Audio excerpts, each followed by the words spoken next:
Live in.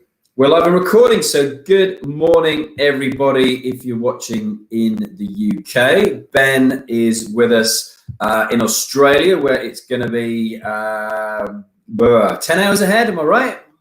Something like that. It's 7 p.m. here right now, so I think it's 10 a.m. Yeah, so I think 9 hours. 9 hours at the moment. With you again, Alex. Okay, and you've been there for how long, Ben? Now in Australia? Almost 4 months. It was sort of here for work, and then COVID-19 hit, and it sort of has been an extended place to stay. So I've learned a lot about the country, and it's been great because crisis marketing is a topic where it affects people all over the world. So now we've been talking about the U.S. perspective and the UK perspective, and now the Australian perspective, and so I think you kind of find the truth when you see everyone's perspective and lots of different ways countries are sort of coping and businesses are coping right now. Yeah, no, 100%. So thank you everybody for joining us today. If you're live here on the webinar with us, welcome. I'm Alex Chisnell from the Festival of Enterprise. I think we are literally, this is either 149 or 150 live webinars in 100 days today. So I need to double check that stat because that's an important one. Amazing. You might be the most prolific webinar creator, like of anyone, anywhere, sort of post-pandemic. Like that's impressive. I'm waiting for like the Guinness World Records to knock on the front door with like the book and the certificate and I mean literally created this media channel, which is great, and I thank you all for joining us. If you joined me yesterday with Piers Linney, where we were talking about diversity and Black Lives Matters. That was a super interesting chat with Piers, who you'd know everybody from in the UK as an investor on Dragon's Den, like similar to Shark Tank in the US. And today it's my pleasure to bring Ben here again for the second of 3 live webinars. We are talking, as Ben said, crisis marketing, 7 ways to leverage the moment. So looking forward to this one. 7 ways to grow your business in a downturn. We're clearly starting in a recession, moving into recession, depending where you are in the world. Lots of measures being announced by the UK government on a literally daily basis. I read today that they're moving to a White House style daily briefing as they're trying to ramp things up over here. And during this webinar, Ben is going to be talking about how to target customers who have the right psychological makeup to do business now, which is pretty vitally important. Why performance marketing techniques always surge during moments of uncertainty, how to leverage timely and relevant themes in your marketing by thinking like a TV news desk, the 11 unique ways to package marketing content for broader consumption during a crisis, and why certain integrated marketing channels are underpriced during the COVID-19 crisis. So Ben, those of you who joined us before, is the CEO of Top Global.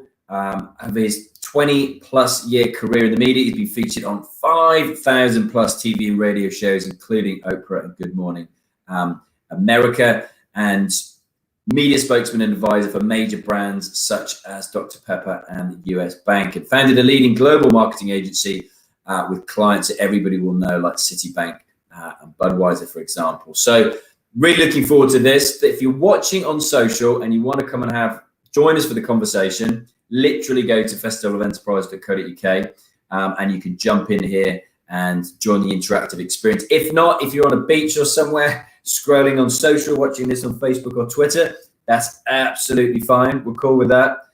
Post up any comments in there as well, and I'll be monitoring those channels whilst Ben takes us through his presentation. So we've got a full screen there, Ben. Audience can still see you and I in the bottom left of the screen as well. So yeah, without further ado, I'll let you take the lead. Okay, sounds great. Thank you, Alex. Welcome to Crisis Marketing, 7 Ways to Grow Your Business in a Downturn. And this is the second part, and we're calling it the Crisis Trilogy. And the first part really related to a presentation I did called Pivot, Don't Pause. And it specifically looked at what are the companies that perform best in the last 4 recessions. What were the ones that really outperformed the market And what we know is in a major recession, what actually happens is that there is actually more than 8 out of 10 companies who are market leaders are no longer market leaders after. So it's a big resorting of the world order in your industry. And one of the key tenets that relates to today's topic is that companies that consistently outperform the market during a recession or during a crisis overinvest in marketing. Now, that doesn't mean they're just overinvesting in marketing like any kind of marketing. They're doing certain types of marketing. And the qualities of those kind of companies that outperform include, one, really investing in marketing to weather the short term, but actually invest in the long term.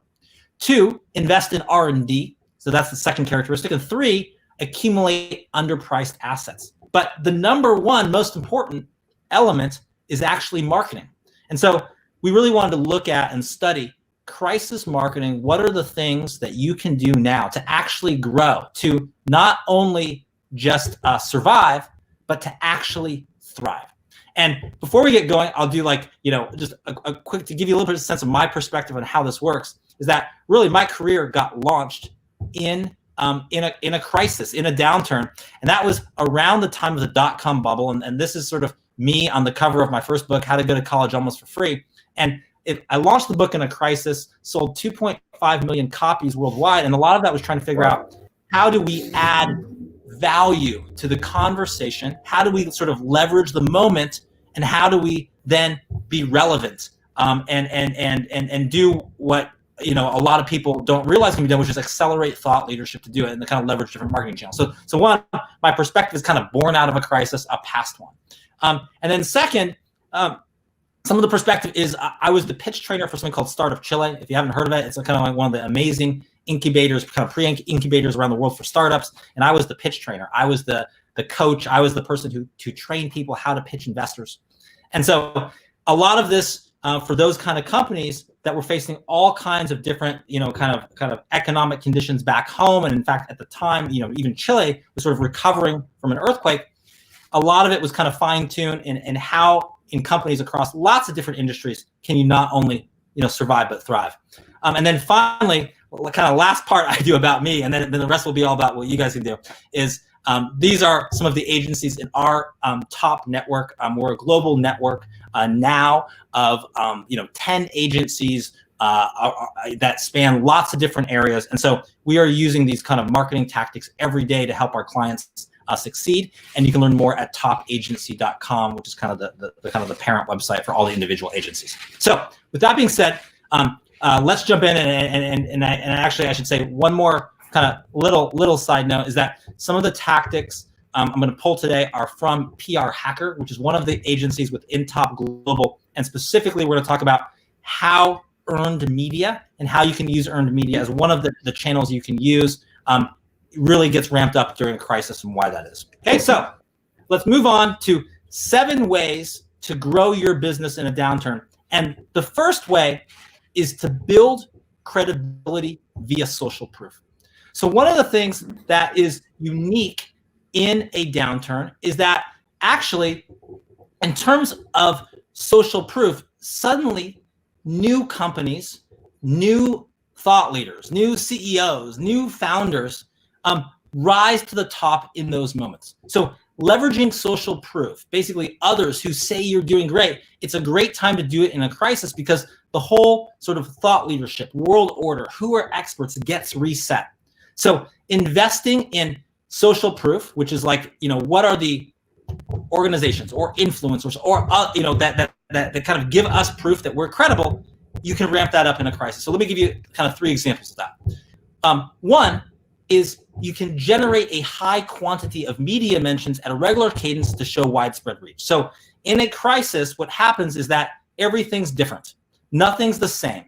People are trying to figure this out. So it's actually this time where you can insert yourself in earned media. I'm going to give you some specific examples of how to do that in 1 second. So 1, you can kind of generate a high cadence of media. 2, some places and media outlets suddenly that are top tier publications, now they offer prestige and a halo. And what's different now in a crisis is that because there are so many unknowns, is there's a whole new slate of experts, companies, leaders, subject influencers that can suddenly get in these publications where it used to be more difficult before. Now it's easier. And in fact, one of the things that's surprising is that for a lot of, especially like, for instance, national television or international television, before you had to like show up in their like studio in their office if you were going to get on. Now, because of COVID-19, I mean, you can do this from your computer anywhere, and you can be on the largest TV shows in the world. So second is target those top tier publications.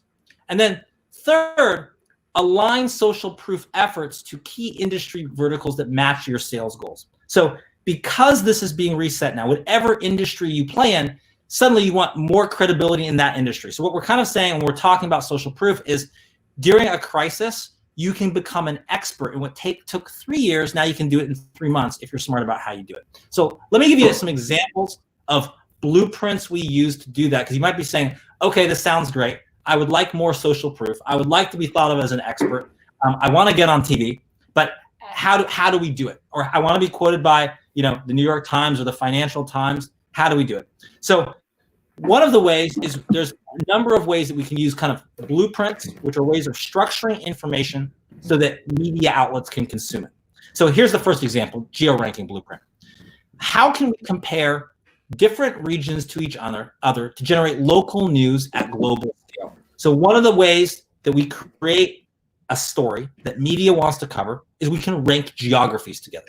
So here's an example that we did for the Boston Globe for a client, is that we did a ranking of cities around the world in terms of synthetic biology, which was for our client, that was the field, that was the industry they wanted it. So we created news that Boston's ranked number 4 in the world for venture capital funding of synthetic biology. We created our own little mini algorithm that took different factors, ranked them against each other, and created a local headline that could run in the Boston Globe. So that's an example of geo-ranking. So we're sort of adding value to the conversation to insert ourselves in the conversation. Here's another kind of blueprint for sort of earned media to get social proof. The bold ask. What bold question could we make that repositions our brand and makes us seem more noteworthy? So let me give you an example of a headline, and we're using kind of PR to generate interest in what we do. So here's for Business Insider. Will this startup save 100 million lives by 2025? This is a bold ask story, and it's designed to get someone like Business Insider to write about us and give us social proof. So why is this a bold ask? Well, one, it's a startup that can save lives. Okay, that's not every day. What kind of startup is that? 2, 100 million lives. Wow, that's quite a lot, right? That's a major impact. Okay, tell me more. 3, by 2025. Well, it's not, it's 2020 right now. This is 5 years from now. That's not like tomorrow, but it's not that far away. Who is this company, right? So these are all the ways that we're structuring stories to get the people who can provide social proof, like those top tier media outlets, to talk about us. Let me give you 2 more examples. And this is really kind of the new rules of PR, is structuring stories in a way that makes you really important to the conversation and that adds value before you promote yourself. Here's another one, holodata. What relevant data can we supply to upcoming occasions, special events, or holidays to drive broader awareness and insight? So here's an example for CNN, and we did this for Mother's Day, and it was an interesting for a client of ours that has a global sort of homework solution. They're the largest homework platform in the world. And so we did a story called Red Eye Mommy. 52% of moms have stayed up late with their kids proofreading a paper. So one of our goals was, let's take a holiday moment like Mother's Day. We don't usually think about it in terms of education, right? Or like homework help. But for our client, it's really relevant to do that. So let's sort of flip the script. Let's focus on that, and let's basically show a different element of moms. Like, thank you, Mom. You do so much for us. You do all of these amazing things. And oh, by the way, you even proofread our English papers. Like, amazing, right? So that's another kind of story that we can create. And finally, final example I'll give is disease blueprint, which is our name not related to, we don't mean it in terms of the current pandemic. We really mean it, how can we give a pressing problem a catchy and concrete name that we can solve? So here's something that we did for one of our cybersecurity clients for CNBC, which was, here's the sort of the disorder we created, which was cyber attack unawareness disorder. 25% of companies don't even know if they were breached. So everything I've just shown you, it's the first sort of tip, which is use earned media, use PR to get mentioned and covered and featured in the places that give you social proof. And that is especially a great time to do that during a downturn, during a recession, during the current crisis we're in, is because there's so much uncertainty out there. And if you can offer more certainty, you're valuable. And because everything's new, all of the usual suspects, all of the people that do the tours on CNBC, everything's disrupted. They might not have information or insight relevant to the current situation. And so basically it's a whole new roster of people that can get on these shows or in these publications that gets reset.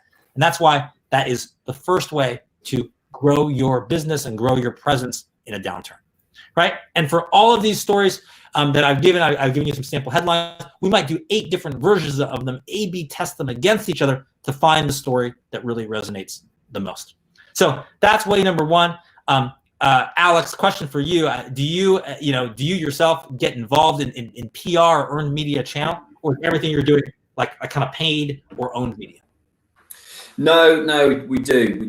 And a lot of mine now are getting different PR agencies will let me know. I've forgotten the name of the tool, but they'll a few people let me know. It was about podcasting, which is kind of like where my area of speciality lies, and it was like a story like journalists are looking for somebody to talk about this, and about 3 different PR agencies that I work with sent me that link that I could then contact that journalist. So things like that are obviously really helpful because you also think, you'll know more about this than me, but you'll think, okay, so there's clearly a gap here in the market because they don't have a go-to person that they would turn to talk about podcasts, for example. And clearly it's been, more and more in the media talking about podcasts, reached like the millionth podcast registered on Apple back in April. So things like that, those kind of stats, I think they're kind of looking for people to comment on it. Well, and to your point, to comment on it on the context of what's happening now, right? So, for instance, a lot of people are working from home, obviously. A lot of people have been disrupted, from their jobs. Is now the time that those people should try to start the podcast they've always wanted to do, right? Yeah. Or is a podcast what is relevant about right now? Because, like, for instance, right now, for most of our metrics, open rates, click-through rates are all up 50 to 80% across the board because people are consuming a lot more digital content. So is this the golden age of podcasts? Is this going to accelerate the adoption of more use of podcasts? Should companies that don't typically create their own, should they be thinking about that now? Is there some data insight that we could create that makes it valuable to the conversation? Let me give you an example of data insight. I did a whole TV series where we were looking at, and for one of our agencies, Top Data, which is kind of a market research data, kind of packaging agency. We actually just looked at some of the most popular job posting sites, and we looked at the rate at which new jobs were being posted as a leading indicator of available jobs in the economy. It was sort of like a counterpoint to all the news about unemployment. And actually, I did this whole kind of TV tour around this on behalf of Top Data. And what we actually uncovered just by using simply the APIs of publicly available data from these job posting sites is that about 2 to 3 weeks before new job numbers came out in the US, we basically predicted they would be better than expected. And the reason we predicted it was because we could see using these APIs that lots more companies were posting new jobs in May than they did in April.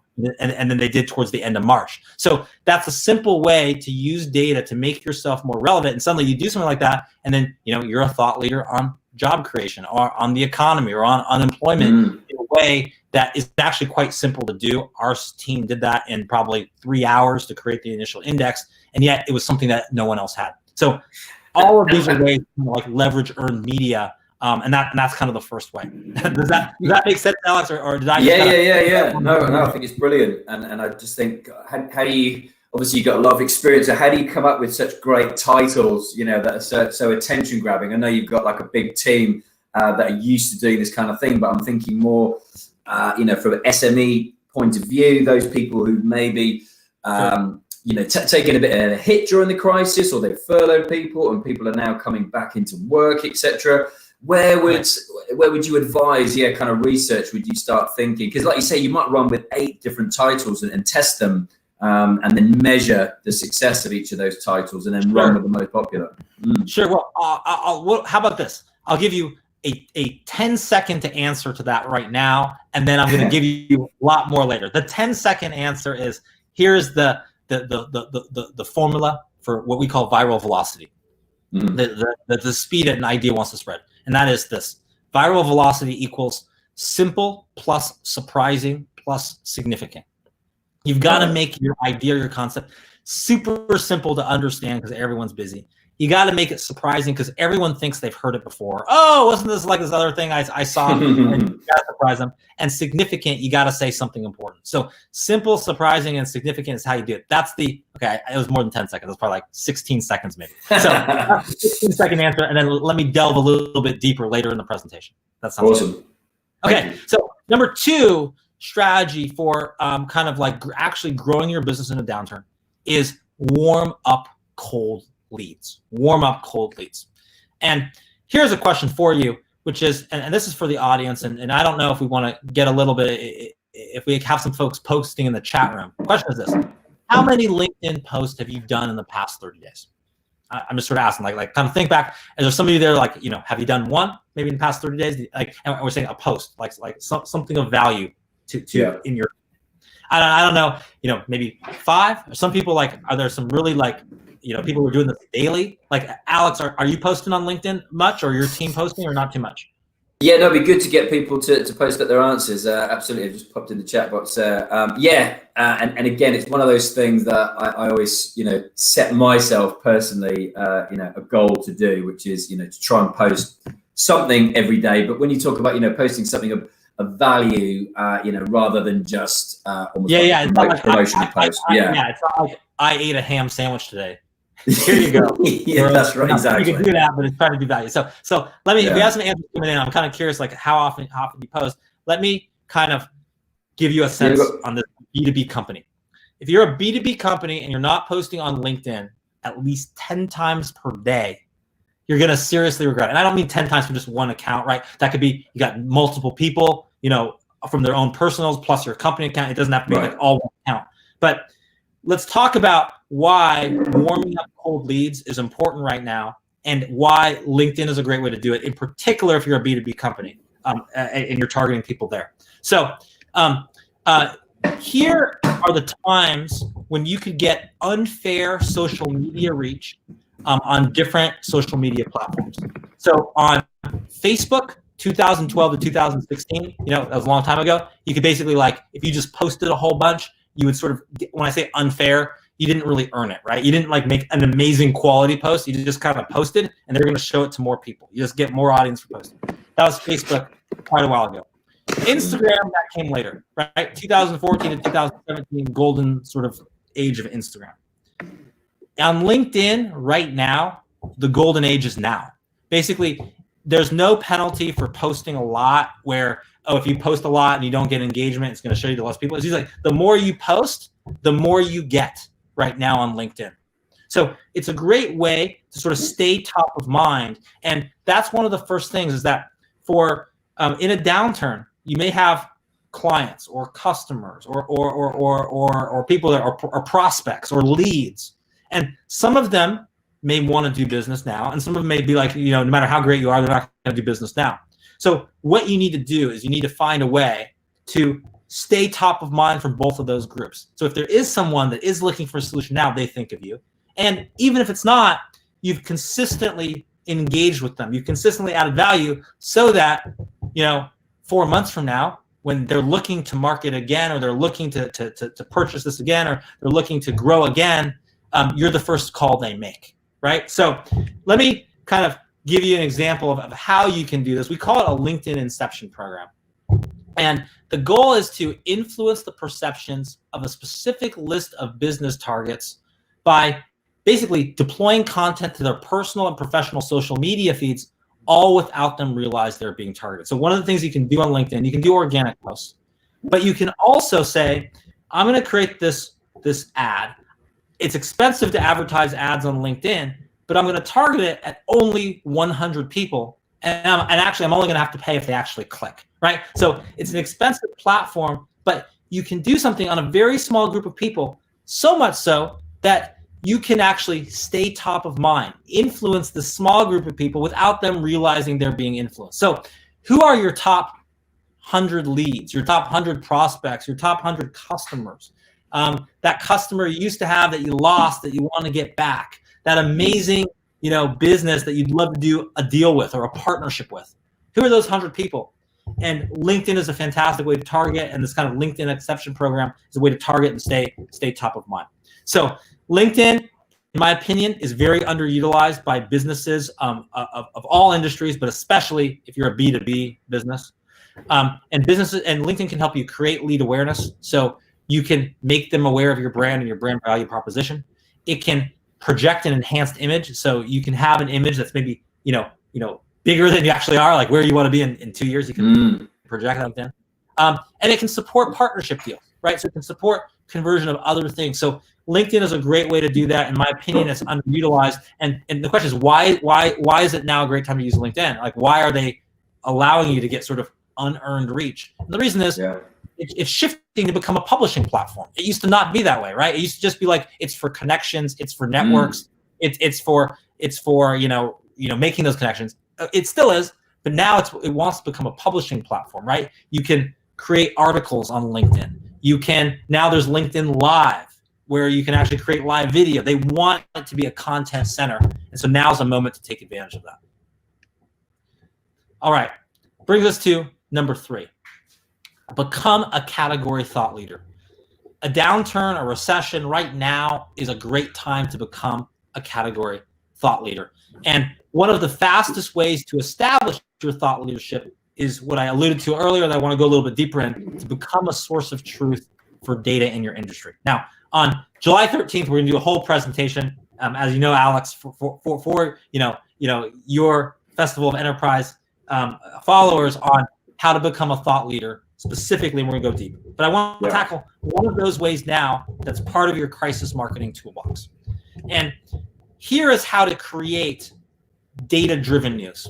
So 1, you leverage a timely news peg. This is one of the things a lot of people don't realize, which is if you have it's not just like, let's create data. It's like, let's create data that's relevant right now, that adds value to the conversation right now. So it's not, you don't get to release it on your schedule. It's what adds value right now. I gave the example of us talking about job creation and aggregating data to give insight into the other side of unemployment. We were leveraging the moment now. So 1, you do that. Number 2, you create a data study that's related to that news peg. And data study sounds like a little ambitious. Like some of you maybe listening saying like, gosh, how do I do a data study? Like what do I have to do for this? Well, it's not as hard as you think. 1, we could certainly help with that. So tweet at me, shoot me an email. I'll give you my email at the end, and we can help you. But 2, basically look at simple ways that you can use easily accessible data to offer some value. So here's a data source that everyone has that people don't use that you could. That's Google Trends. And if you haven't taken a look at it, just like Google Trends, and you'll see there's all kinds of basically aggregate insights from how people are searching on Google. So you can use that as a data source, and you can package it in different ways. So you create the data study. 3, you post the study on, let's say, your website. 4, you pitch that data story to mass media, so to cover it. What happens, number 5, is the media links to the full data study. And 6, you get inbound traffic and SEO. So this is a powerful strategy. And we used it to grow a website from 0 users to 5 million unique visitors per month in under a year and a half. And we did that by basically creating these relevant, very simple data studies, pitching it to mass media, getting them to link back. And Alex, I don't know how much you deal with SEO or search engine optimization, but the number 1 way you can grow your Google rankings fast is to create inbound links from sites that have high domain authority in Google. So that's why this is a powerful strategy. And what we've seen for the past 3 months is that we have seen a lot of our Google rankings for ourselves and our clients increase dramatically. And that is, we think, because lots of marketing departments have been disrupted by the pandemic. People have kind of taken their eye off the ball. And so there's huge amounts of SEO gains and Google ranking gains to be had right now that people can take advantage of. And one of the fastest way to do that is to use data to create links, because links is the fastest way to really accelerate your growth in Google rankings. Right. Nice. Thank you. So here is how this kind of works practically is identify windows of opportunity during the calendar year, gather data for each of the time windows. There's created data, public data, digital data, brand data. So these are all data sources. Connect the data to your brand benefit. So this is sometimes overlooked, which is if you have brand benefit number one, let's say, let's say your brand benefit is that it's a, you save people time, let's say, in your product offering. Now, what you do is you connect your data concept to that brand benefit so it ladders back to your product. So if your product saves people time, then you might do a data point about how much time people waste on average because they don't have the right way to approach your particular field, right? So basically you're creating data that ladders back to different benefits of your product. And then finally, what you do is you segment data according to geography, according to industry vertical, according to use cases, so that it has a certain audience. So, for instance, one of our clients is a world leader in sort of accounting software for small and medium-sized business. When we do their data program, we'll be like, we'll do different results. We'll do different results for the UK versus Germany versus France versus, the US and Mexico and Brazil.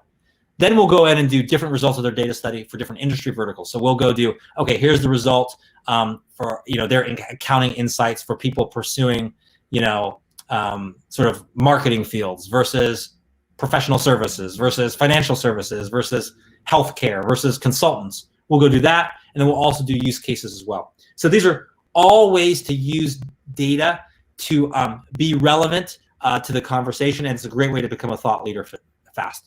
So the basic point here is don't wait for news to happen. Use data to create the news. Brings us to point number 4. Unseat a tough competitor. So a crisis is a great time to sort of tackle that larger competitor, that has the market leadership position. And why? Because all the rules have changed in a crisis. And like I said before, more than 8 out of 10 market leaders, when we enter a crisis or a financial recession, are not the market leaders afterwards when recovery happens. So it's a great time to unseat a tough competitor. So question is, does your share of voice look like this? What we mean by share of voice is the overall conversation. And we're not even channel specific, right? It could be social media, it could be mass media, it could be trade shows, it could be webinars, like the total amount of discussion in your industry. What is your sliver of that? And this is one that I pulled from one of our clients when we started, which was their share of voice was 4%, right? Everyone else was 96%. So how can you unseat a tough competitor that might have the other 96% by being strategic in a downturn? So we call this the slingshot. And what the slingshot is, and Alex, if you're looking at this little diagram here, it's basically a spaceship, like say going around like the moon, let's say, or a planet. Right, yeah. Accelerating and going faster as a result. That's what the graphic shows. And I don't know if you're a movie fan, this is like, if you saw the movie The Martian with Matt Damon, does he like slingshot? Right, yeah. To get home, if you saw like Apollo 13 with Tom Hanks, same principle, right? You kind of use the gravitational pull to accelerate you. And one of our points is that your competitors can actually slingshot you forward. And in particular, the big competitors, the ones that dominate a lot of the share of voice, you can use them to propel you forward. So here's what you do in a downturn. One, you map out all of the competitor media coverage, let's say for the past 12 months, and you set up monitoring so you know who's talking about them. So I'm using media in a broad term, right? It could be social conversation, it could be influencers, it could be professional media, let's say. And then as they get covered, basically you set up a program. So if anyone talks about a competitor, you're going to immediately enter yourself into the conversation. So we basically have this team at PR Hacker. We do a ton of this, one of our top global agencies, where the team is like monitoring news from big competitors of our clients. The minute someone talks about them or writes about them, they hear from us with a new angle or a new way that kind of puts us in the conversation. right? So here's an example for one of our clients I just pulled for this deck that does data visualization, and they compete with Tableau, and they compete with Click, and they compete with Click Data. So if you look at that competitor landscape, then these are all of the media mentions. When we did this, we started in 2018. So these are the media mentions for each of their competitors in 2018. This was more than 10,000 opportunities to add our brand to the conversation. And that's really, really relevant right now. So another way to do this is what we call the Goliath, which is let's tackle the really big brands that generate news. So who are the companies in your industry that make a lot of noise? How do you add yourself to their conversation? Let me give you an example from a client of ours that's a small marketplace for used gadgets. Basically, you can go on there and you can sell your old iPhone. So what we do, the Goliath in their industry is Apple, right? Apple computers. And so if Apple is coming out with a new iPhone, we create insights, we create data related to, like, we'll do a survey and say, like, what does, do British folks most want in their new iPhone? What are the features that they want? We'll do that kind of study, and then we'll be the only game in town for every media outlet that covers Apple with the study on what do people really want in their next iPhone device. So our CEO will go in all top tier media talking about Apple, but really what we're doing is inserting ourselves into the conversation. And the cool part is that in this case, we're a platform where you can sell your old iPhone. So we will comment on what does it mean for the new Apple iPhone coming out. But then we'll also say, by the way, according to our data, 3 weeks after a new iPhone comes out, your old iPhone loses value. So you better sell it now, and you better sell it on our platform. Does that make sense, Alex? So even the companies that generate news, now is a great time to leverage on their story to enter the conversation and propel you forward. Yeah. Okay. And then finally, the newsjack is how can you look at topical keyword terms? What are phrases that are being covered in the media, and how do you basically respond fast to be part of that conversation as well? So what we've seen is your competitors, related big companies, certain topics that you want to be a part of the conversation. Now is a great time to monitor those things and respond to them with speed and enter the conversation. And once you get that process set up, it becomes kind of like clockwork. And you can realize that anytime a competitor gets mentioned, it's good news for you because you're going to enter their conversation. Bring us to point number 5, which is influence the influencers. Now is a great time to influence the influencers. And influencers have great value right now because influencers, in my opinion, they bring certainty to uncertain times. And if you can influence those people who influence others, you can have a much greater effect than you could ever have on your own. So we call this the power of scalable relationships. And an economic downturn, a recession, the current situation is a great time to scale relationships. And the first thing to realize is that not all relationships are created equal. A relatively few number of analysts, journalists, and gatekeepers have an oversized impact on what the perception of our brand will be. So now's a great time to develop those relationships. And here's what we call the influencer relationship pipeline. And by the way, I'll give you my email address at the end. So if you want to get a copy of this deck, I'll send it to you because I know I'm going through a lot of slides. But the influencer relationship pipeline says, how do we start with our relationship with someone who's influential? At first, they're maybe just a reporter. Then they're a receptor. Then they're an amplifier of what we do. Then they're a supporter. Then they're an advocate of what we do. And we will track for these key relationships we have at what state or what status they're in.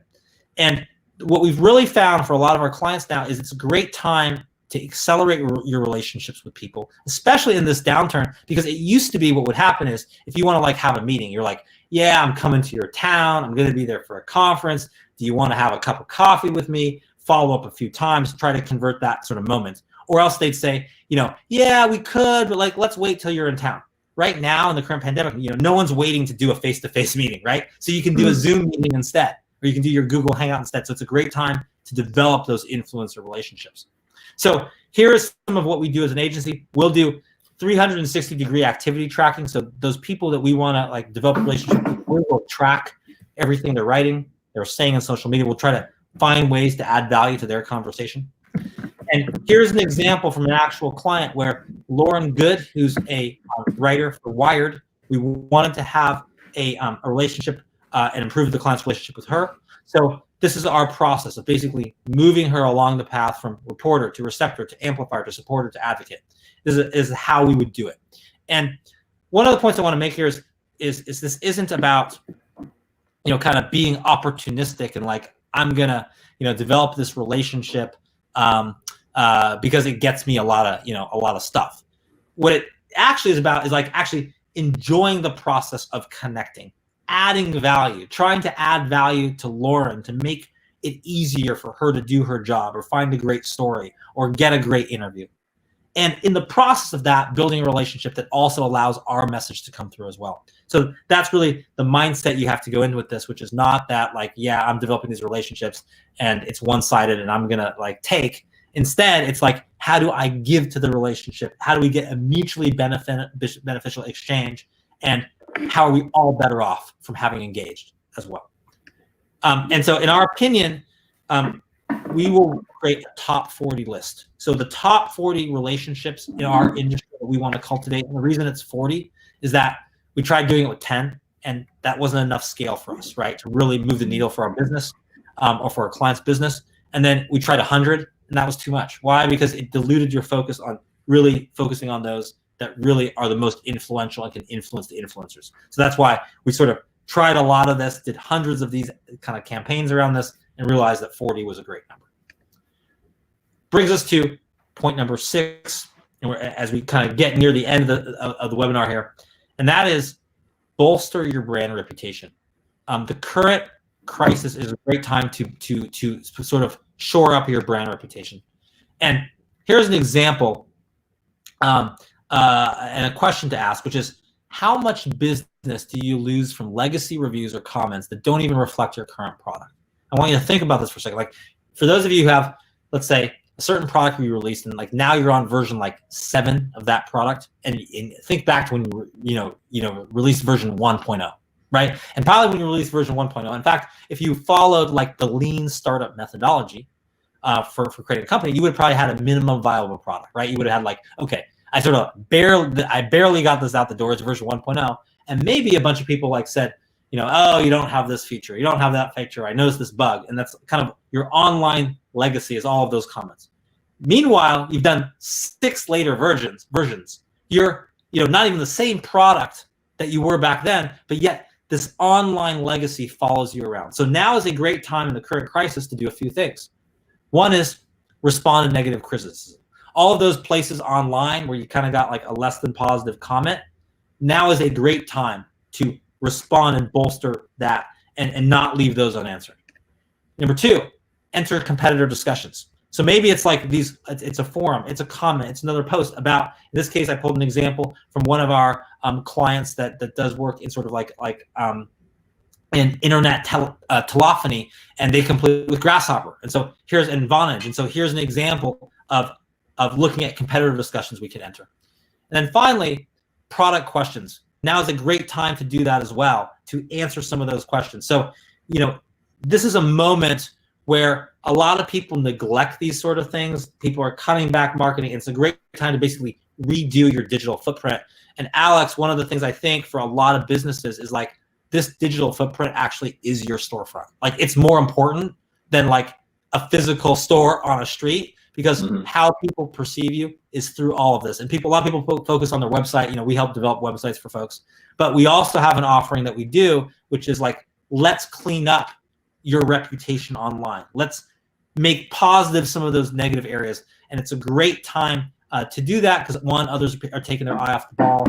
2, there's a lot of resets in Google in terms of Google rankings. And 3, because there's going to be a whole new world order after we recover from the current recession, it's a great time to shore up your digital storefront so you're ready to make the most of that.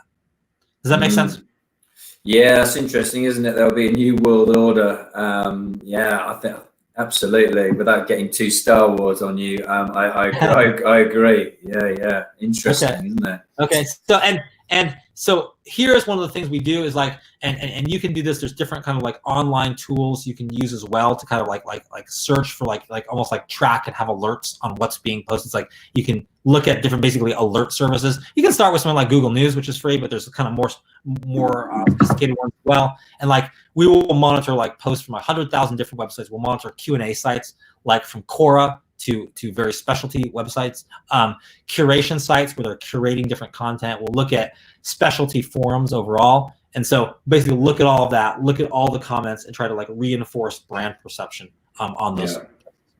Brings us to number 7 and kind of our kind of 7th way to kind of grow in a downturn, which is trigger prospects to buy now. And this is a powerful example of crisis marketing.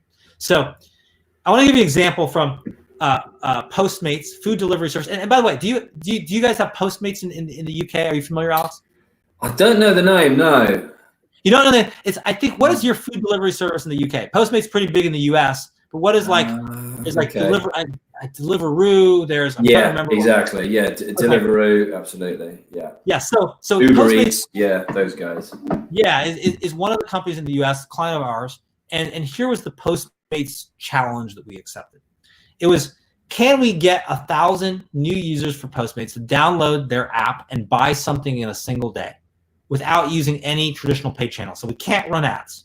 We got to get 1,000 people in a day to download an app they don't have and basically take action and do something in it. Okay, that was the Postmates challenge. And so here's what we created. We'll start to kind of talk about how we think about triggers. We created actually a moment that was on National Eat What You Want Day. That's a real day. That's a real holiday. We didn't create it, but it was kind of little known. So we said, we're going to create something on that day. Why? Because we wanted a time trigger. We wanted a reason for people to take action. And what we said was, whatever your city wants to eat most, Postmates will buy and deliver for free. Now, the reason we're doing that is that a cost of acquiring a new user for Postmates is way higher than delivering a free hamburger or a free burrito or whatever it is, right? So we will acquire users all day long. If that's all we have to do to acquire a new user, we'll do that. But we need to trigger it at a moment in time. So here are the viral triggers we created. 1, a location trigger. Basically, we said we did this per city, right? So let's do this for like a locale. 2, we had a time trigger, which is a national holiday, National Eat What You Want Day, a reason for people to act now and not delay. 3, we had emotional trigger, right? Which is what you want to eat. Like, what are you craving right now? I'm hungry. I've been locked in the house for too long. What do I really want? And in case you're curious what the answer is to that, is that actually it turns out in a lot of cities around the world, if you ask people, the highest ranking item is actually a McDonald's Big Mac. When you survey people, people kind of want, they're not looking for like the kale salad when they're craving National Eat What You Want. It kind of goes for the Big Mac. So that was the answer in a lot of cities. And so here's the viral triggers we created, which created compelling local news. So television news covered the story. We did this in the US, and we had like ABC, kind of, one of the big kind of national, their affiliate in Las Vegas, covered National Eat What You Want Day, that the Big Mac was the most craved food in Las Vegas. And the same thing happened in for the ABC TV station in Tampa. And by the way, they're basically covering the story. It's unpaid. And they're running the coupon code on the evening news to get the free Big Mac. So basically, we've created a trigger that is so powerful that even it's newsworthy for earned media for the local television station that isn't getting paid to cover the story. And then at the same time, print publications love it. So this is, whether it's Charlotte, North Carolina, the Charlotte Observer, or the Courier Journal in New Jersey, they're covering that Postmates wants to give you a free Big Mac today. Influencers are spreading our offer. So Chicago Foodie Sisters are not normally covering McDonald's, but today they're talking about you can get a free Big Mac. And then online media, this is heavy, saying there's a way to get a free Big Mac today through the Postmates app. So all in all, in a single day, we had 60 media outlets covering it, all unpaid, all just covering the news story. That's more than 20 TV stations. 14 metro U.S. markets, because those were the 14 markets we were targeting that were the key Postmates markets. So we did that for our client. We generated 75 million impressions in a day. And not even considering the user acquisition, it was positive brand image was everywhere from just creating this story. Yeah. And this was our participation. We had over 10,000 clicks to a landing page on the day, 7,400 downloads, and we delivered over 6,000 Big Macs in a single day. And it was one of the most successful user acquisition days in the history of the company. So you smashed the 1,000 target.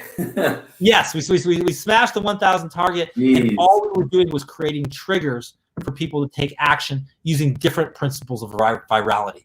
And so the point I want to make, and we kind of alluded to it earlier, is how do you, to cut through the noise, but one, you got a receptive audience digitally. People are opening your emails 50% more than they were prior to the pandemic. They're probably clicking on your offers, depending on the industry, anywhere to 60 to 80% more than before the pandemic. And how do you create something that is simple, surprising, and significant? And that's what this was, right? Very simple concept. It's National Eat What You Want Day. We're going to deliver what you eat. What you want to eat. Is it surprising? Yeah, like it's not every day that I can get a free Big Mac. Was it significant? It was, because at this moment in time, we're actually kind of talking about what are people craving? What do they want? It would be a huge story right now if we were to do this again during the current pandemic, right? Because it leverages kind of food delivery. So simple, surprising, significant, anchored with triggers like a time trigger, an emotional trigger, it can drive great conversion. So whatever your product is, right now is a great time to convert more people, but you got to make things simple, surprising, and significant. So here's the 7 things. And before, if we have time out to open it up to a few questions. And actually ask before I wrap up, should people just post their questions in the chat, or how would you like them to do it?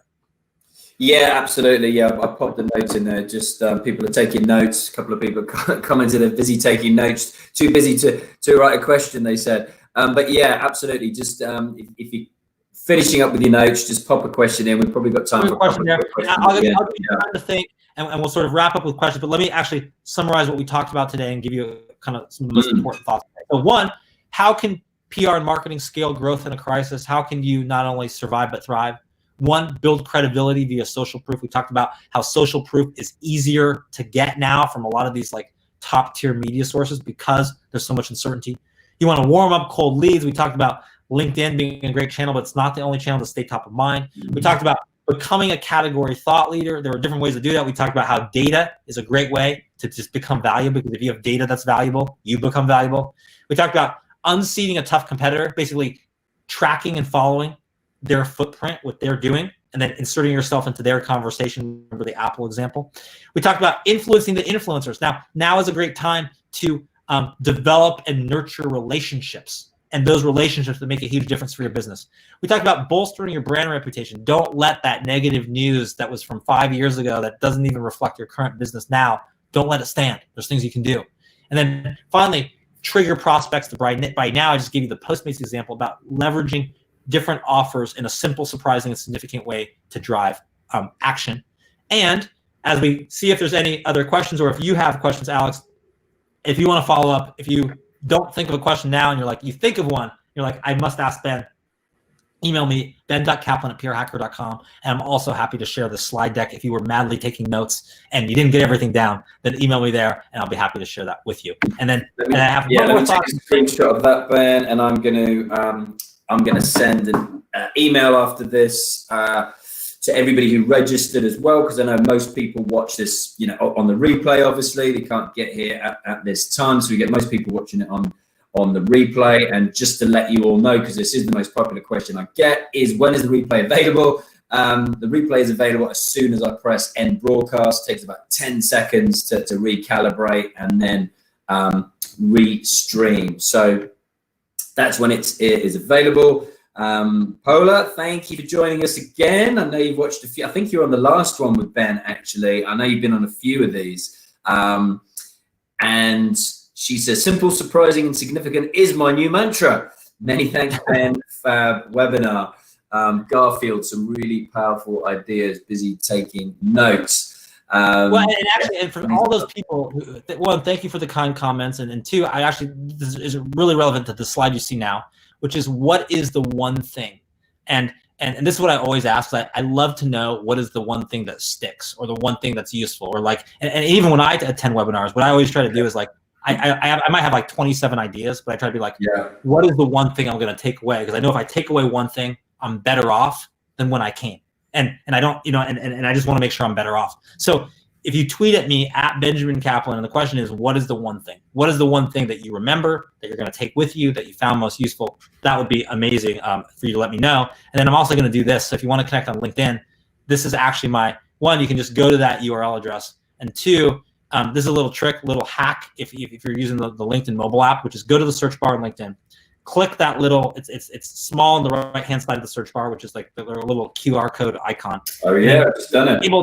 Yeah, basically hold your, basically you'll be able to choose scan a QR code. And if you hold up your phone to the screen right now, so if you do this, get out your app, LinkedIn, click that little button, choose scan a QR code, then you'll be taken directly to my page. And that's a little hack for kind of doing networking a little bit faster when you want to like connect with people on LinkedIn.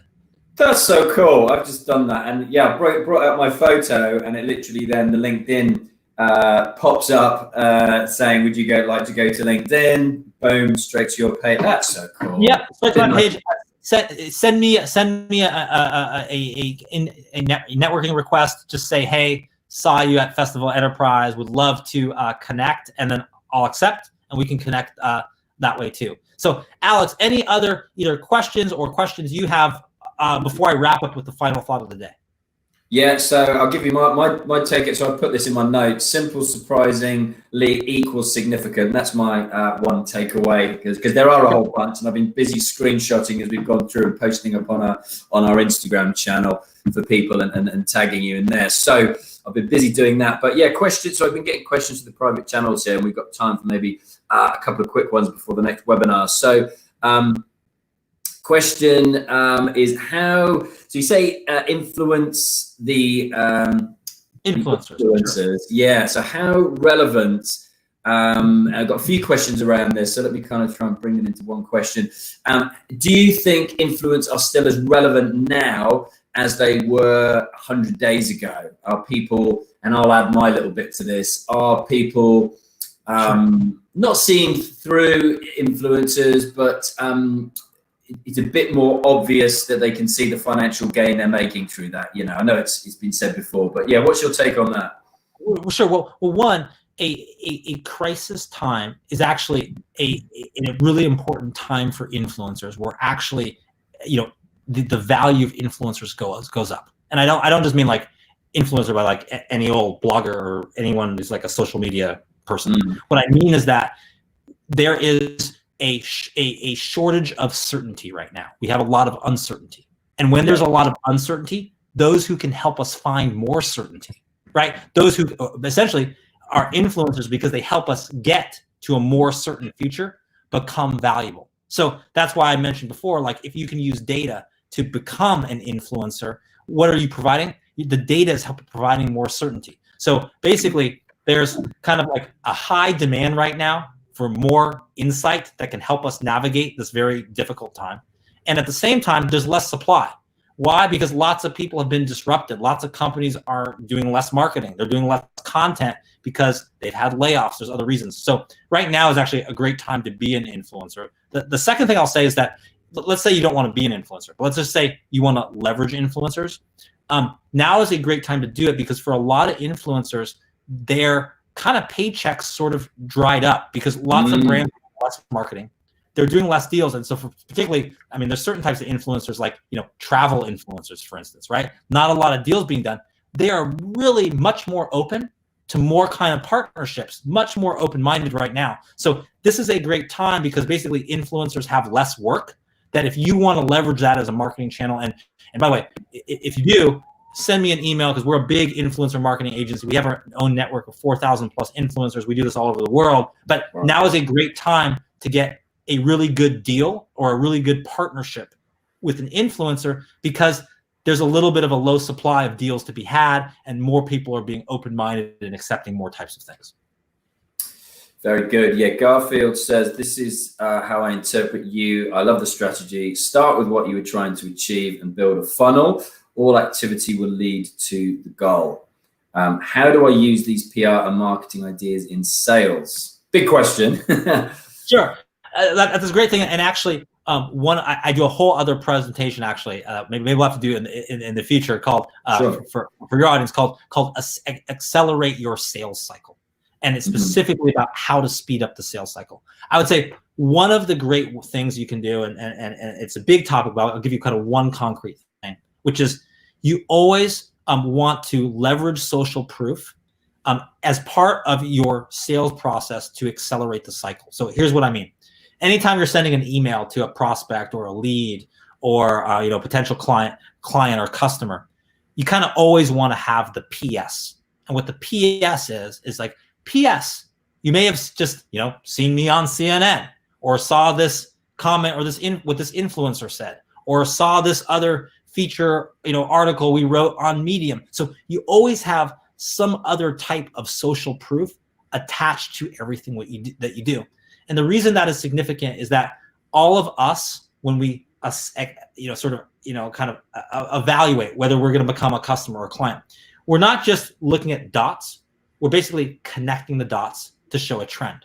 So if that trend is like, wow, every time I hear from this brand, or I hear from this person, or this sales rep I talk to them, they've got like more good news, right? There's more traction, there's more interest, there's more support, there's another article.